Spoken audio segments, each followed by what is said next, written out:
Audio Jungle.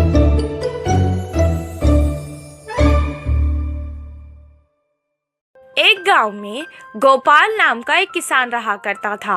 उसके पास जो जमीन थी वो उसमें अलग अलग फसल उगाया करता था।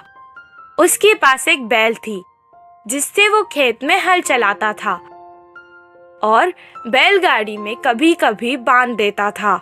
बैल सारा दिन काम करके थक जाता था।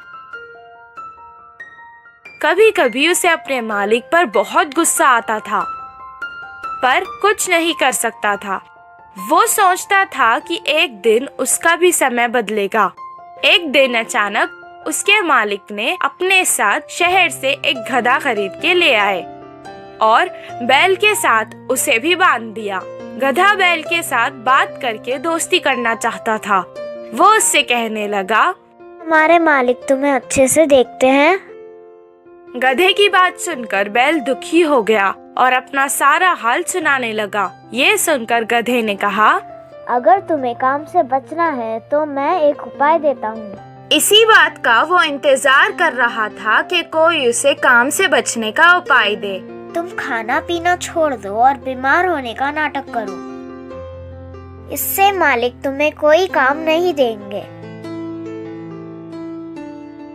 गधे की सलाह सुनकर अगले दिन से वो बैल वैसे ही करने लगा। ना खा रहा था, ना पी रहा था, ना ही खड़ सकने का नाटक कर रहा था। उसे बीमार देखकर किसान उसे छोड़कर अकेला ही खेत चला गया। वो वैसे ही सारा दिन तक बीमार होने का नाटक कर रहा था। 8 दिन बाद किसान ने उस तंदुरुस्त गधे को बैल की जगह अपने साथ खेत ले गया। जो काम वो बैल से करवाता था वो अब गधे से करवाने लगा। सारा दिन मेहनत करने के बाद गधा रात को थक जाता था।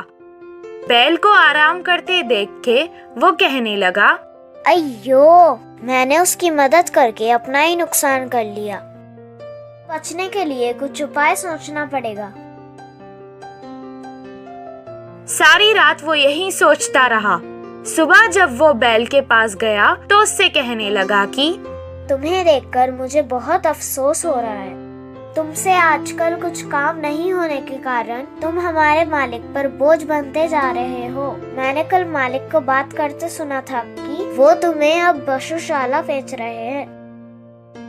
गधे की बातें सुनकर वो सोचने लगा कि अब उसे अपना नाटक बंद कर देना चाहिए। अगले दिन से वो तंदुरुस्त होकर खाने और पीने लगा।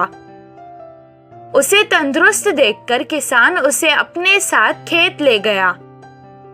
अब वो उससे ही सारे काम करवाने लगा।